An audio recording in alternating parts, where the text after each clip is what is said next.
নির্বাচন commission SIR কার্যকর করার জন্য যেই নেমেছেন, বিএলওরা যেরকম বাড়ি বাড়ি যেতে শুরু করেছেন, তারপরে দেখুন কাতারে কাতারে বাংলাদেশি বেরিয়ে আসছে। ধোঁয়া দিলে গর্ত থেকে যেরকম ইঁদুর বেরিয়ে আসে সেই রকম, অথবা ওই মৌচাকের নিচে যেই ধোঁয়া দেন স্টার পাশে হুড়মুড়িয়ে মৌমাছিরা ছুটে বেরিয়ে আসে, এ হচ্ছে সেরকম। এরা তো তার মানে ছিল। এদের এতদিন খুঁজে বার করা হয়নি কেন?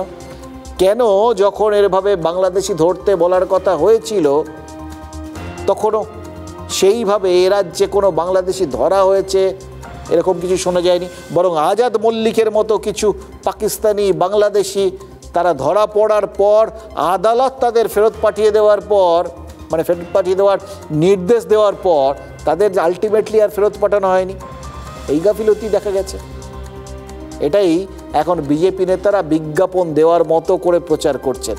এবং সত্যি কথা বলতে কি, বিজ্ঞাপনের তো অভাব নেই, চারপাশে বিজ্ঞাপন। এখন উত্তর 24 পরগনার মধ্যমগ্রাম, দার্জিলিংয়ের ডাবগ্রাম, ফুলবাড়ি, মানে এপাশ থেকে ওপাশ অবধি বিভিন্ন জায়গার থেকে খবর আসছে কি জানেন, এই এসআইআর ফর্ম দিতে গিয়ে নাকি অনেক ভোটারের খোঁজ পাচ্ছেন না বিএলওরা।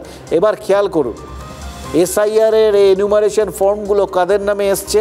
মোটামুটি এই এসআইআর শুরু হওয়ার আগে একটা তারা ম্যাপিং করেছেন, যাদের নিয়ে সংশয় নেই তাদের নামে এনুমারেশন ফর্মগুলো এসছে।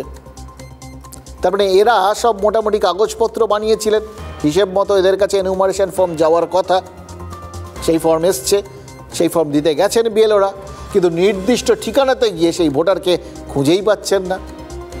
মধ্যমগ্রামের মোল্লাপাড়ার বাসিন্দা রবিউল ইসলাম যেরকম সপরিবারে বাড়ি বিক্রি করে বাংলাদেশে ফিরে গেছে বলে তার প্রতিবেশীরাই জানিয়েছে।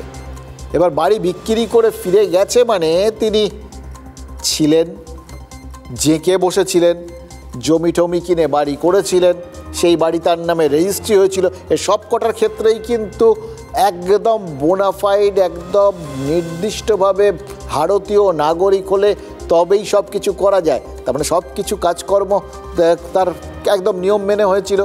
মানে ভারতীয় নাগরিক হিসেবে যাবতীয় কাগজপত্র, পরিচয়পত্র সব তার নামে ছিল। সেই তিনি আবার বিক্রিবাটা করে দেশ ছেড়েছেন। ভাবুন, যিনি এত নিশ্চিন্তে গেঁড়ে বসতে পেরেছিলেন, তিনি এরমভাবে তড়িঘড়ি বাড়ি বিক্রি করে দেশ ছাড়লেন কেন? তার মনে হয়েছে যা আছে তা দিয়ে এতদিন কাটানো গেছে, কিন্তু এবার কাটানো যাবে না।